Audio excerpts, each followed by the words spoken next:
Seja muito bem-vindo, seja muito bem-vinda ao extensivo do presente ao passado. Eu sou o professor Edu Moraes e essa aula tem o objetivo de fazer com que você conheça um pouquinho do meu trabalho.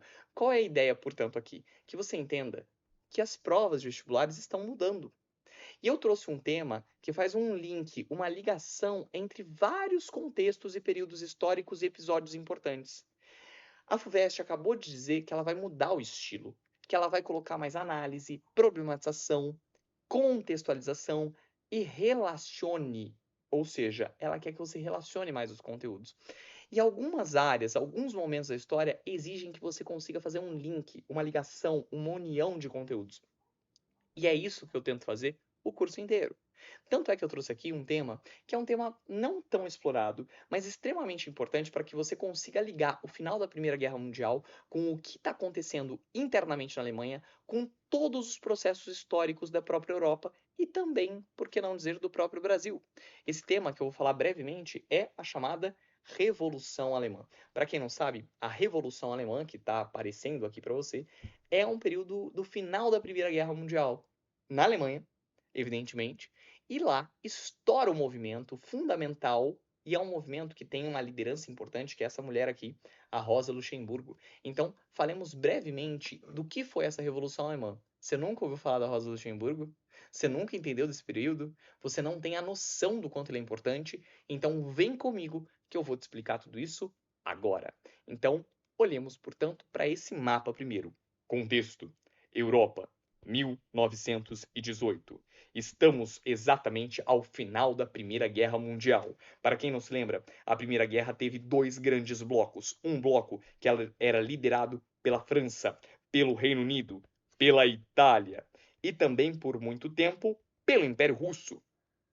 O outro bloco, por sua vez, era um bloco comandado pelo Império Alemão. Na época, para quem não se lembra, a Alemanha era um império, ou seja, tinha imperador, tinha um rei. Portanto, temos aqui a Alemanha. Aqui temos os dois grandes aliados da Alemanha, o Império Austro-Húngaro e também o Império Turco. Austro-H, Austro-Húngaro, tá bom? E o Império Turco, que ficava aqui. O problema é que nós estamos em 1918. Vamos voltar um ano antes. Um ano antes. O Império Russo já não se aguentava mais durante a guerra. A situação da Rússia era terrível. A população passando fome iniciou um movimento revolucionário. Em 1917, a Rússia se transformou em um país socialista. E a Rússia sai da guerra depois dessa revolução socialista. O czar da Rússia, Nicolau, perde o poder para os socialistas. Então a Rússia passa a se transformar em um país socialista. Importante lembrar disso. Isso em 17. É evidente que as notícias de tudo o que tinha acontecido na Rússia se espalharam pela Europa. Havia socialistas em vários países da Europa, inclusive no país que fazia fronteira com a Rússia. Eu estou falando, evidentemente, da Alemanha. As notícias do que tinha acontecido na Rússia chegaram no Império Alemão. E havia socialistas na Alemanha. Havia grupos de esquerda na Alemanha. E muitos desses grupos de esquerda começaram a falar: caramba, se a Rússia fez uma revolução, por que a gente aqui também não tenta fazer? Já que a Rússia foi bem sucedida, os russos conseguiram, talvez nós também podemos conseguir. Então, estamos em um contexto. Que é contexto? Estamos em um período. Que período acontecerá essa Revolução Alemã? Estamos no final da Primeira Guerra Mundial. Fim da Primeira Guerra Mundial. Primeira Guerra. E é importante lembrar que nesse final da Primeira Guerra Mundial, a Alemanha também não está bem. Volte comigo agora para o mapa, dá uma olhada nesse mapa. A Alemanha, olha aqui, olha aqui, olha aqui, ó. Ó, Alemanha. Não, para cá, para cá, para cá. Ó, Alemanha. Ela tinha dois grandes aliados, o Império Austro-Húngaro, certo? E o Império Turco. Galera, a Alemanha não tá bem. Não tá bem porque os seus dois grandes aliados estão fracos. O Império Turco já não se aguentava mais sobre as próprias pernas. Portanto, o Império Turco começou a sair gradualmente da guerra. Derrotas, derrotas, derrotas, vai tirando o Império Turco. A mesma coisa no Império Austro-Húngaro. Então, em 1918, a Alemanha está praticamente sozinha. E ela está tentando resistir. Ela está aqui, ó, tentando resistir, tentando resistir, tentando resistir, tentando resistir. Ao mesmo tempo que ela não foi invadida. mas ela está tentando resistir. Só que agora você tem que entender uma coisa que é importante. Imagine só você viver uma guerra. É difícil a gente se colocar na cabeça de quem está vivendo a guerra, mas guerra é guerra, galera. Em guerra, todo dia morre um parente. Em uma guerra, você fica sabendo que seu pai morreu, o seu avô morreu, alguém morreu, porque essas pessoas podem estar lutando nos combates. Então, guerra é morte. Só que guerra não é só morte. Guerra é problema econômico grave. Galera, a Alemanha estava passando por uma crise econômica devastadora por conta da falta de produtos que vinham antes de comércio. Antes da guerra, a Alemanha conseguia fazer comércio com vários países da Europa, agora não consegue mais. Então, o preço dos alimentos foi aumentando, as fábricas fazem armas e alguns alimentos somente. Então, o preço dos alimentos disparava na Alemanha. A situação da vida de um operário, um proletário, um trabalhador era terrível em cidades como Berlim, em cidades como Munique, por exemplo, e em outras cidades grandes e até menores da Alemanha. Então, também vale lembrar que nesse contexto de final da Primeira Guerra Mundial, a situação da Alemanha em si era uma situação delicada.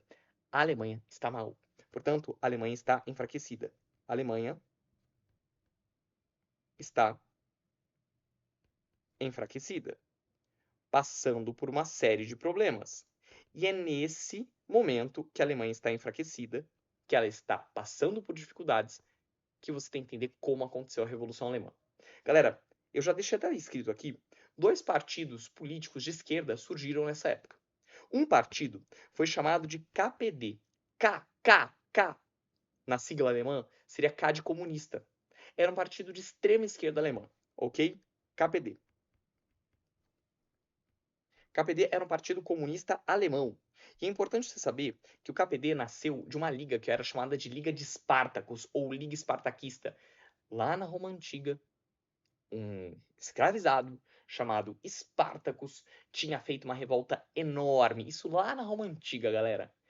Ele acabou morrendo, mas ele era um escravizado que liderou uma revolta. Essa Liga de Espartacus era uma liga de comunistas que achava que os trabalhadores viviam muito mal e que eles tinham que se revoltar como Espartacus fez, só que dessa vez, homenageando Espartacus, eles teriam a vitória. É claro, isso é uma referência histórica. O vestibular pode pegar essas referências históricas. Então, o KPD foi fundado por um grupo que fazia parte antes de uma liga, que era chamada de Liga Espartaquista ou Liga de Espartacus. Liga Espartaquista. É interessante vocês saberem, a Liga Espartaquista era comandada por uma mulher chamada Rosa Luxemburgo e por um homem chamado Karl Liebknecht em alemão. Mas eu vou colocar simplesmente o nome da Rosa Luxemburgo aqui, que é a personalidade mais importante da nossa aula. Ela que apareceu, inclusive, no primeiro slide. Rosa Luxemburgo. A Rosa Luxemburgo era uma socialista. Ela achava que o melhor sistema era o comunismo. E ela achava que o capitalismo tinha que acabar. Rosa Luxemburgo ficou sabendo do que aconteceu na Rússia. Você acha que ela gostou? Ela gostou parcialmente. Rosa Luxemburgo realmente achava que o socialismo era melhor e que o Lenin tinha tomado um passo importante na Rússia, mas ela discordava do Lenin. Para quem não sabe, Lenin foi o líder da Revolução Russa. Rosa Luxemburgo achava que Lenin tinha sido autoritário demais, estava fazendo um socialismo muito violento, estava impondo muitas regras, e a Rosa Luxemburgo achava que os trabalhadores tinham que ter democracia, era uma democracia socialista, que os trabalhadores deviam ter mais voz, que esse governo socialista não devia ser autoritário. Então a Rosa diverge, ela é contra o Lenin em alguns aspectos. Mas a Rosa lidera o KPD. O KPD, que é um partido comunista, começa a ganhar força principalmente aqui no sul da Alemanha. E o KPD começa a organizar greves, inspirado no que tinha acontecido na Rússia. O KPD começa a dizer: operários, operários, parem as fábricas! Só parando as fábricas, a produção de armas, a produção de alimentos, principalmente os alimentos focados à guerra, evidentemente. A gente vai fazer uma pressão para esse rei que colocou a gente na guerra, para ele ir embora da Alemanha e para que a gente saia da guerra. Paz, queremos paz. O KPD começou a organizar várias greves no sul. E essas greves vão ter efeito, sobretudo na região da Baviera, que é um estado alemão. Agora, também havia, principalmente com força no norte da Alemanha, um partido chamado de SPD, também um partido de esquerda. SPD significa Partido Social Democrata. Vou escrever aqui bem rápido, ó. SPD. Tá bom? Partido Social Democrata. O Partido Social Democrata não é comunista, ok? O SPD era um partido comandado por um homem chamado Friedrich Ebert, acho que em alemão se fala Abert, ok? Friedrich Ebert era o líder desse partido e era um partido de centro-esquerda. Qual que é a diferença do KPD pro SPD? O KPD é um partido comunista. Eles acham que o capitalismo tem que acabar. Já o SPD não.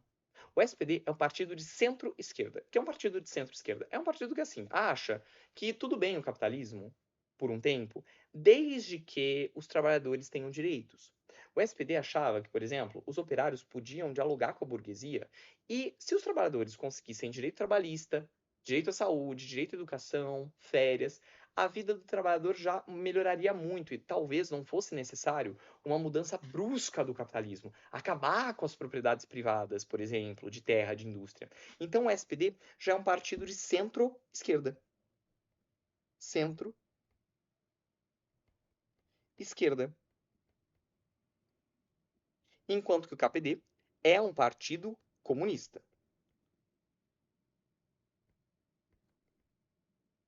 Ok? Bom, dito isso, acho que já está um pouco mais evidente o que está acontecendo. Temos dois partidos de esquerda com visões diferentes. Um comunista e um centro-esquerda. Um que acha que o capitalismo pode continuar, desde que os trabalhadores tenham alguns direitos. E aí começou a estourar greve também no norte. No norte, quem liderava as greves era o SPD.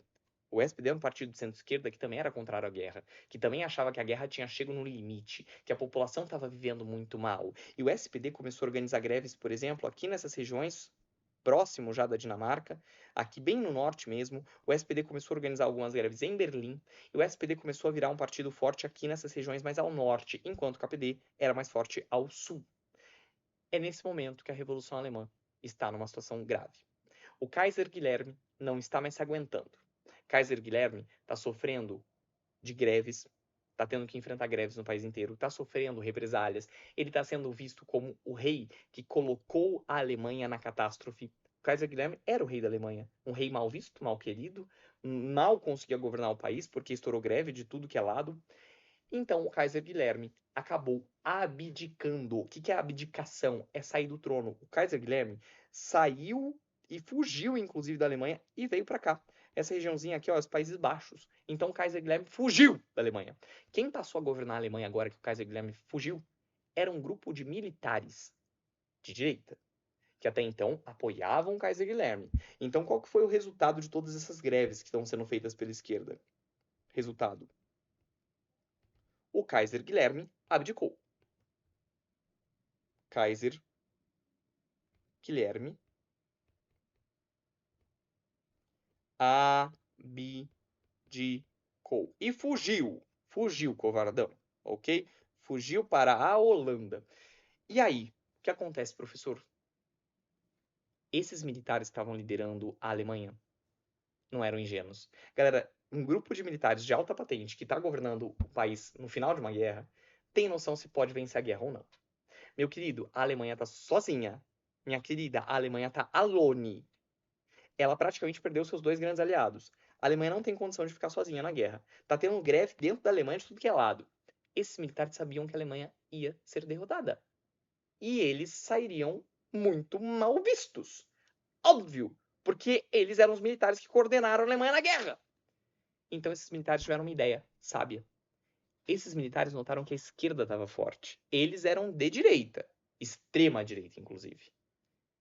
Agora, o SPD é muito forte, o KPD é muito forte. Esses militares pensam, bom, possivelmente a gente vai perder a guerra. Já que a gente vai perder a guerra, a gente vai ter que fazer aliança com algum grupo de esquerda.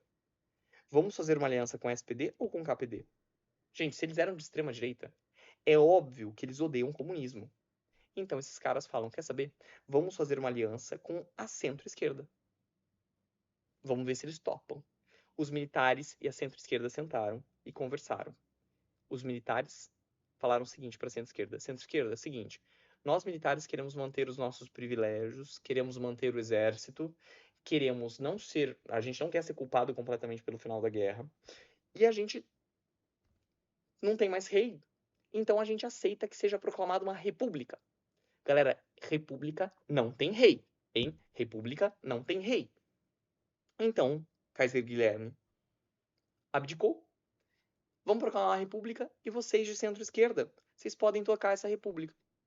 Vocês podem ajudar a fazer a Constituição. Vocês não querem que os trabalhadores tenham direitos? Ah lá, vocês podem colocar isso na Constituição, desde que vocês nos mantenham no poder e que a gente não seja punido pela guerra. Vocês topam o SPD? O SPD falou, nossa, mas que proposta maravilhosa, a gente topa. Só que aí os militares falaram, só que tem um pequeno detalhe. O KPD, que é comunista, o KPD que está inclusive liderando quase a Baviera e quase transformando a Baviera em um estado comunista dentro da Alemanha, eles a gente não tolera. A centro-esquerda, tudo bem. Vocês ainda querem manter o capitalismo. Os comunistas, de jeito nenhum. SPD, a gente faz esse pacto com vocês se vocês nos ajudarem a reprimir o comunismo na Alemanha. Galera, pode parecer estranho, bizarro, mas o SPD aceitou. O SPD, então, fez um pacto com um grupo de militares de direita. E o SPD, junto com os militares, inclusive os militares de direita, tinha um grupo, na época, ó, militares, tá? Que eram pessoas, soldados que estavam voltando da guerra, soldados de extrema direita também, anticomunistas, que se armavam, já que eles já estavam armados mesmo, voltando da guerra, eles começaram a formar uns grupos armados chamados de Freikorps. Então, esses militares decidiram, junto com a centro-esquerda, acabar com o KPD. Galera, a Rosa Luxemburgo, o Karl Liebknecht estavam em Berlim. A Rosa Luxemburgo e o Karl Liebknecht, os dois, foram assassinados pelas milícias militares das Freikorps, com apoio da centro-esquerda, do Friedrich Ebert, e o KPD acabou. Foi dizimado. A Rosa Luxemburgo, o corpo dela, pra vocês terem uma noção, foi jogada num canal de água de Berlim. O Karl Liebknecht, né, que é o nome em alemão, ele inclusive foi morto, ao que tudo indica, no Tiergarten, que era um parque alemão de Berlim. Galera, a situação é essa. Então, o Kaiser Guilherme, que era esse homem aqui, abdicou, foi embora, e a Rosa Luxemburgo, que é essa teórica socialista famosíssima, pacifista, que odiava a Primeira Guerra Mundial, que não concordava com o autoritarismo, também foi assassinada, com apoio da centro-esquerda. O Karl Liebknecht também foi assassinado, ok? Os dois. E é nesse momento que entra ao poder esse homem chamado Friedrich Ebert, do SPD, que é um partido de centro-esquerda. Já vi textos complexos sobre esse assunto falando que a centro-esquerda cometeu uma luta fratricida com o KPD. Fratricídio significa uma luta entre irmãos, porque ambos eram de esquerda. Só que a centro-esquerda fez um pacto com a extrema-direita. Um fratricídio porque a centro-esquerda matou a extrema-esquerda. Bom, dito isso, qual é a conclusão de tudo isso? Que a Freikorps, os grupos de militares de extrema-direita que estavam voltando da Primeira Guerra, muito tristes, inclusive, porque eles tinham sido derrotados. Poxa vida, que pena, né? Olha a cara deles aqui, de que estão bravos pra dedéu. Agora, é importante você ter a dimensão da conclusão de todo esse tema. Galera, eu já até deixei escrito aqui. Qual a conclusão? Foi proclamada uma república. Uma república chamada República de Weimar. Isso é o ponto mais importante da aula. Weimar. É uma república capitalista. Eu já deixei até escrito aqui, ó, capitalista. Não é uma república socialista, é uma república capitalista. Só que é uma república democrática. Sabe o Brasil de hoje? Nós somos uma república democrática, capitalista. A República de Weimar também era uma república democrática e capitalista. E era uma república que foi proclamada na cidade de Weimar. A cidade de Weimar é uma cidade alemã. Lá foi feita a Constituição de Weimar. Portanto, teremos um novo governo. República não tem rei. Então foi feita aqui uma Constituição na cidade de Weimar. E para fazer essa Constituição, o que é mais interessante você saber é que grupos de esquerda participaram. Só que entenda, não são grupos de extrema esquerda. O KPD foi dizimado. Mas grupos de centro-esquerda do SPD participaram muito dessa Constituição. SPD, perdão. E é importante ter a dimensão que essa Constituição é uma Constituição inovadora para a época. Por que essa Constituição é tão importante? Por que você tem que entender um pouco dessa Constituição? Porque essa Constituição, ela garante direitos fundamentais às pessoas da Alemanha. Direito fundamental, para quem não sabe, vou até escrever aqui, ó, bem grande. Direitos fundamentais eram direitos que uma boa parcela da população da Alemanha ainda não tinha na monarquia. O que é um direito fundamental? Por exemplo, o direito de você ter liberdade de expressão, de você poder falar, de você ser tratado como igual na lei, igualdade na lei. O direito, por exemplo, do Estado não ser tão autoritário, de haver limites aos governantes.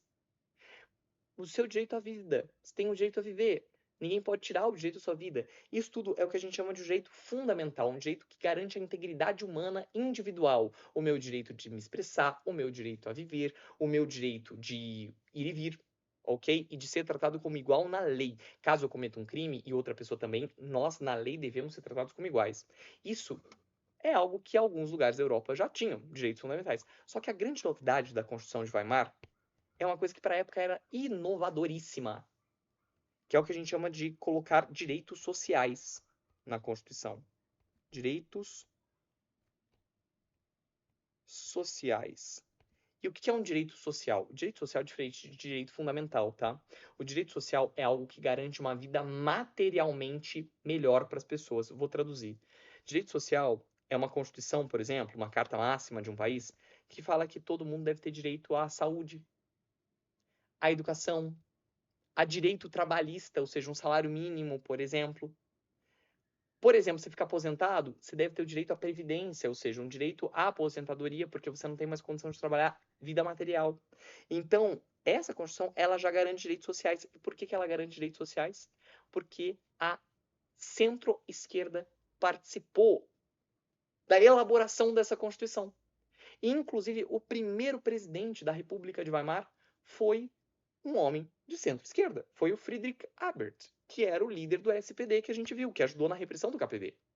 Ok? Uma pequena informação importante, porque assim você vai entender também outras coisas. Galera, essa Constituição ela vai inspirar outras constituições do mundo. Inclusive, ela foi feita em 19. No Brasil, em 34, vai ser feita uma Constituição na época do Vargas.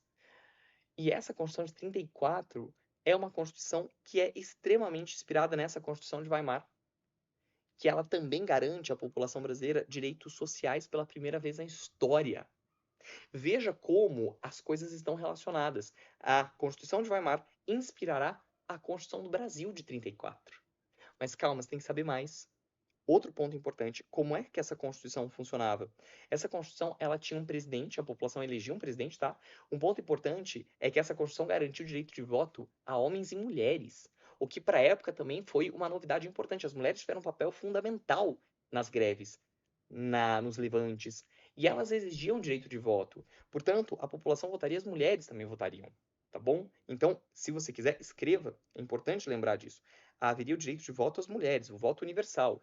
Mas o que é importante é entender como é que funcionava tudo isso. A população elegia um presidente. Só que o presidente não mandava completamente, não. O presidente, ele nomeava um homem para governar. É como se o presidente fosse o que a gente chama de um chefe de Estado. Ele cuida de algumas questões, por exemplo, questão de guerra, questão de diplomacia, mas o presidente indica quem vai governar.